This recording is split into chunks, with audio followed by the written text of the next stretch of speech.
Sabahul khair, sabahun nur. Kaifa haluk? Alhamdulillah, ana bi khair. Good morning students. Good morning ma'am. How are you today? I am fine. Anak-anak, hari ini kita akan mempelajari akidah akhlak. Nah, sebelum kita mempelajari akidah akhlak hari ini, marilah kita berdoa terlebih dahulu. Let's pray together. Bismillahirrahmanirrahim. Adapun tujuan pembelajaran hari ini adalah kalian dapat meneladani kisah Nabi Ismail alaihi salam. Coba saksikan video berikut ini. Anak-anak hebat, hari ini kita akan mempelajari kisah keteladanan dari Nabi Ismail alaihi salam. Apakah anak-anak sudah pernah mendengar kisah tersebut? Mari kita simak kisah keteladanan dari Nabi Ismail alaihi salam dalam sebuah lagu. Lagu ini kita nyanyikan seperti menyanyikan lagu menanam jagung.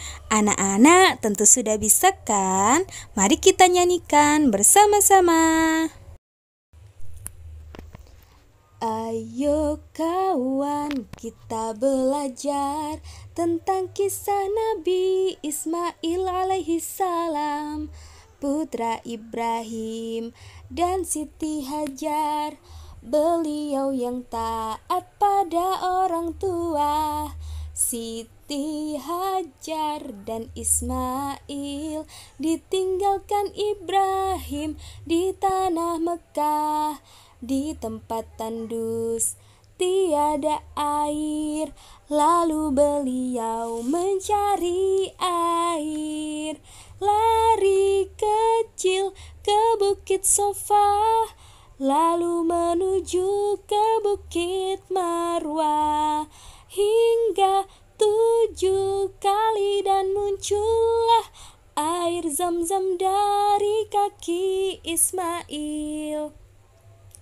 Ibrahim kembali pulang ke Mekah untuk tinggal bersama Hajar. Ismail mendapat wahyu melalui mimpi untuk mengorbankan putranya Ismail. Ismail taat walau disembelih untuk melaksanakan perintah Allah. Ketika Ismail hendak disembelih, diganti Allah dengan domba besar. Ibrahim dan juga Ismail, mereka bersyukur kepada Allah dan membawa domba dan dagingnya untuk dibagikan kepada masyarakat. Nabi Ibrahim dan Ismail juga dapat perintah membangun Ka'bah. Dari lagu tersebut dapat kita petik tentang hikmah kisah Nabi Ismail alaihi salam. Yang pertama, proses pencarian air yang dilakukan oleh Siti Hajar dari Bukit Sofa ke Marwah diabadikan oleh Allah Subhanahu wa taala dalam prosesi ibadah haji yang disebut dengan sa'i. Yang kedua, air yang keluar dari pijakan kaki Ismail disebut air Zam-Zam. Air yang sampai sekarang dikenal oleh Muslim di seluruh dunia. Dan yang ketiga, bangunan yang dibangun oleh Ismail dan ayahnya Ibrahim bernama Ka'bah. Ka'bah merupakan kiblatnya umat Muslim ketika mendirikan sholat dan merupakan tempat untuk ibadah haji.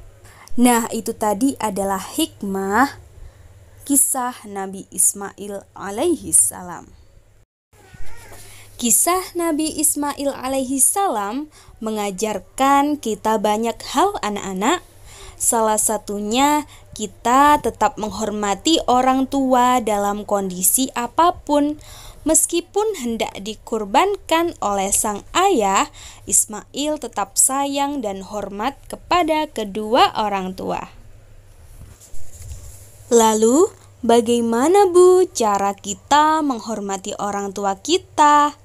Berdasarkan kisah Ismail alaihissalam, cara menghormati orang tua adalah yang pertama, membantu orang tua untuk dapat memenuhi perintah Allah Subhanahu wa Ta'ala.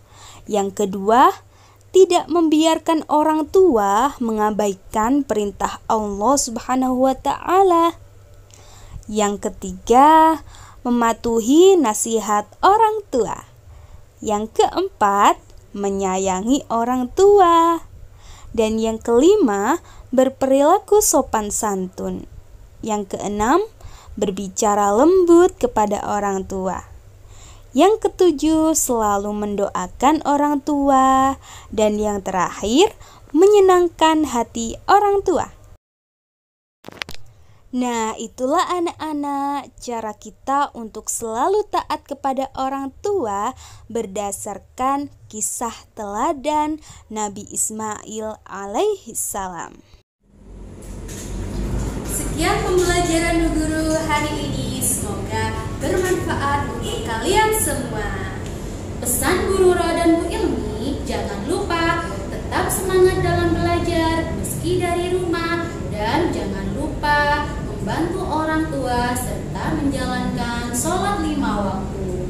Kita akhiri pembelajaran hari ini dengan bacaan hamdalah. Alhamdulillahi Rabbil